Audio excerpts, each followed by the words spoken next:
Bill Rose, 219 Inverness. This evening I'd like to address winter averaging's role in cost allocation by customer class and the impact on low volume sewer rates. This is the 12th consecutive month that winter averaging has been brought to your attention. We have previously discussed having rates accurately reflect cost of service to each class of customer as a working goal. From the open records request, we know that the commercial's annual use of the wastewater treatment plant is 42%.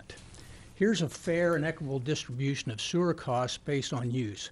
The most accurate method available to gauge residential use is winter averaging. Winter averaging increases the number of units in the residential equation and decreases the residential unit cost to $2.38.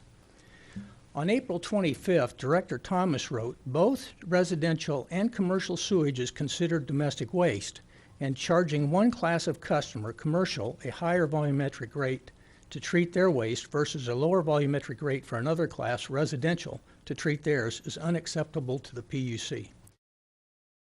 Well, here's Austin with different rates, and Fort Worth with different rates.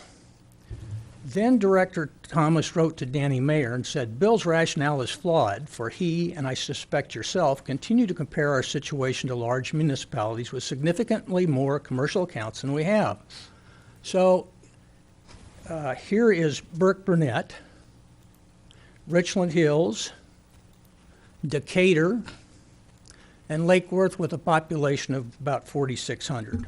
Then I heard that the MUDs can't have a fair and equitable billing structure because you operate under different statutes than cities.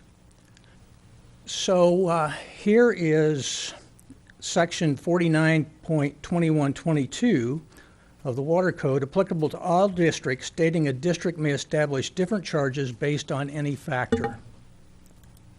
Gentlemen, here is North Austin MUD 1 using winter averaging and different rates.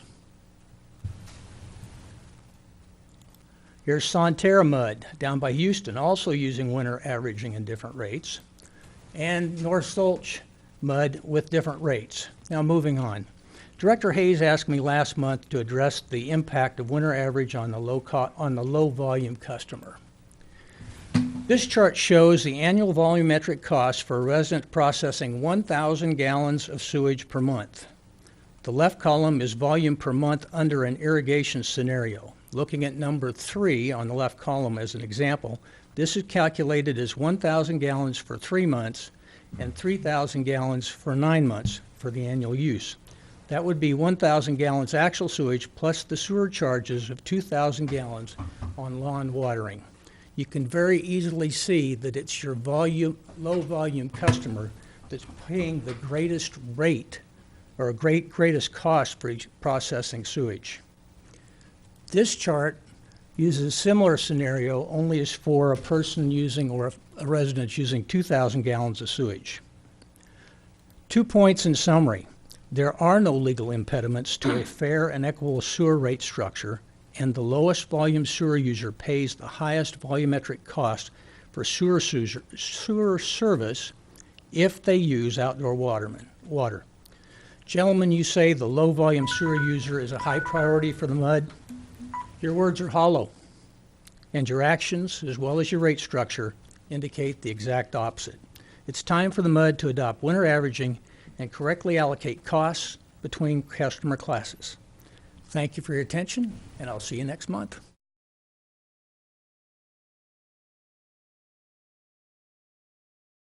Item A, Rate Study Committee. Jennifer was kind in setting up a meeting a few days back for her staff and Jim Hayes and I. After spending quite a bit of time, a couple of hours on this, the committee is going to be working on 3 different approaches, to rates. Bill, by the way, is very accurate in something he said earlier. According to PUC, you can, as long as it's done properly, you can have different rate structures for different classes. You can charge commercial more or less than you do residential. You can have different amounts. So we're going to be looking at 3 different approaches. So we've got their plan in place. So we're going to take that plan. We are going to take winter averaging. And we're going to look at winter averaging over the same length of time. And then we're going to look at, let's take the caps off. Let's don't have any caps. If you use water, you pay for sewer. just like commercial does. And we'll take a look at what that does. And when we get through with this, we'll be bringing back to the full board kind of our findings and results for the workshop that Jennifer's got planned for us.